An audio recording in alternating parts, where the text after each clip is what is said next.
ఆదికాండము 30వ అధ్యాయము.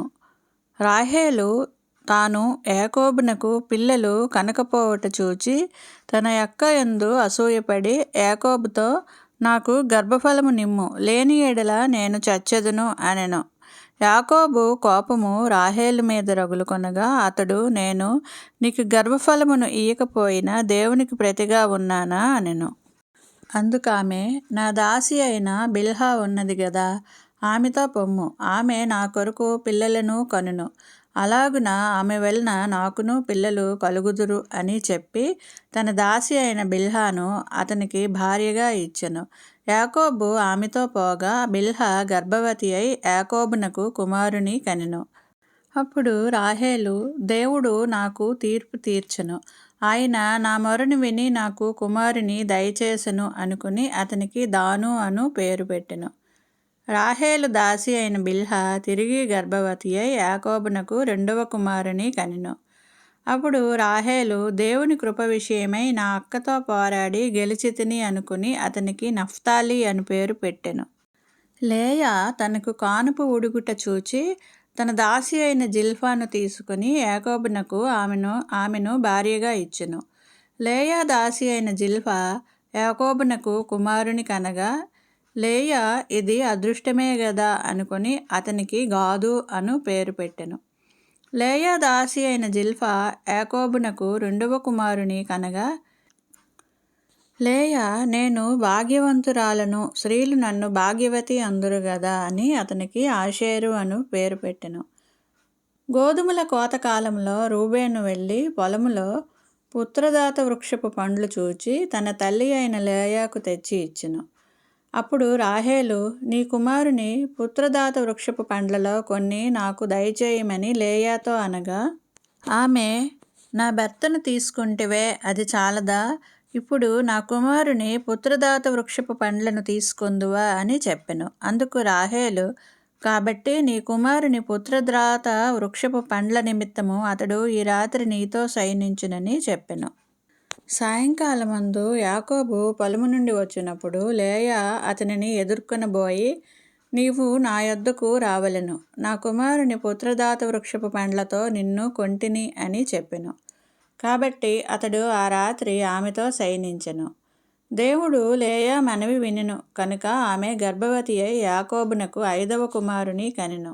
లేయా, నేను నా పెనిమిటికి నా దాసినిచ్చినందున దేవుడు నాకు ప్రతిఫలము దయచేసెననుకుని అతనికి ఇస్సాకారు అను పేరు పెట్టెను.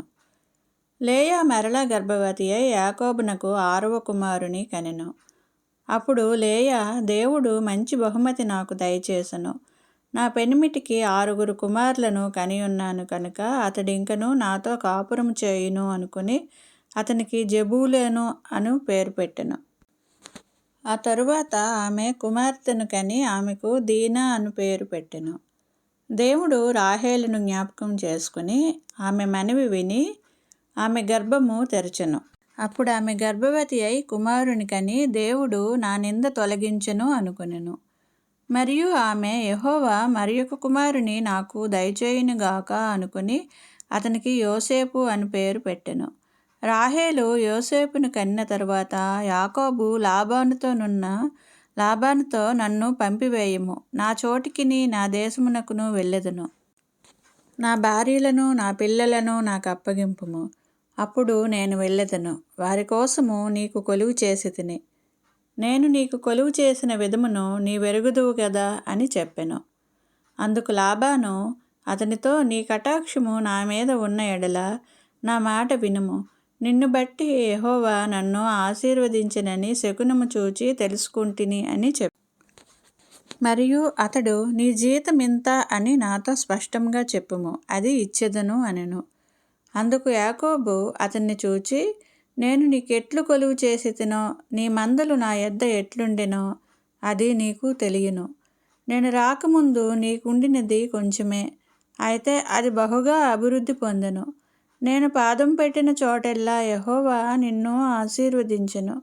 నేను నా ఇంటివారి కొరకు ఎప్పుడు సంపాద్యము చేసుకొందును అనెను.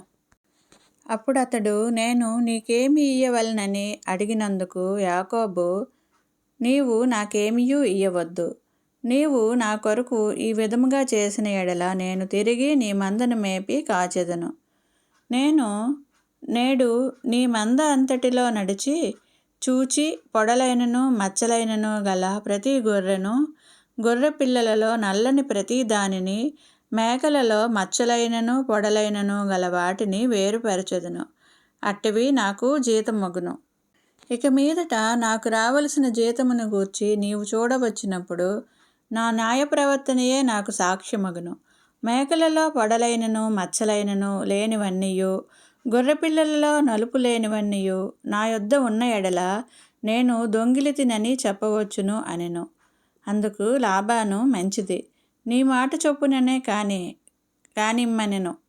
ఆ దినమున లాబాను చార అయినను మచ్చ అయినను గల మేకపోతులను, పొడలైనను మచ్చలైనను గల పెంటి మేకలన్నింటినీ, కొంచెము తెలుపు గల ప్రతి దానిని, గొర్రెపిల్లలలో నల్లవాటినన్నింటినీ వేరుచేసి తన కుమారుల చేతికి అప్పగించి తనకును యాకోబునకును మధ్య 3 దినముల ప్రయాణమంత దూరము పెట్టెను.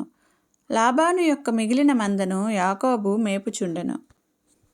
యాకోబు చినారు జంగిసాలు అను చెట్ల చువ్వలను తీసుకొని ఆ చువ్వలలో తెల్లచారలు కనబడినట్లు అక్కడక్కడ వాటి తొక్కలు వలిచి, మందలు నీళ్లు త్రాగవచ్చినప్పుడు అవి చూలు కట్టుటకు అతడు తాను వలిచిన చువ్వలను మందలు త్రాగుటకు వచ్చు కాలువలలోనూ నీళ్ల గాళ్లలోనూ వాటి ఎదుట పెట్టగా, మందలు ఆ చువ్వల ఎదుట చూలు కట్టి చారలైనను పొడలైనను మచ్చలైనను గల పిల్లలను ఈనెను.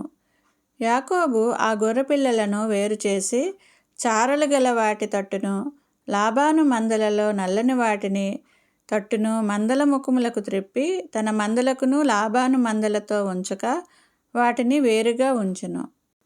మందలో బలమైనవి చూలు కట్టినప్పుడెల్లను అవి ఆ చువ్వల ఎదుట చూలు కట్టినట్లు యాకోబు మంద కన్నుల ఎదుట కాలువలో ఆ చువ్వలు పెట్టెను. మంద బలహీనమైనప్పుడు పెట్టలేదు. అట్లు బలహీనమైనవి లాబానుకును బలమైనవి యాకోబునకును వచ్చెను.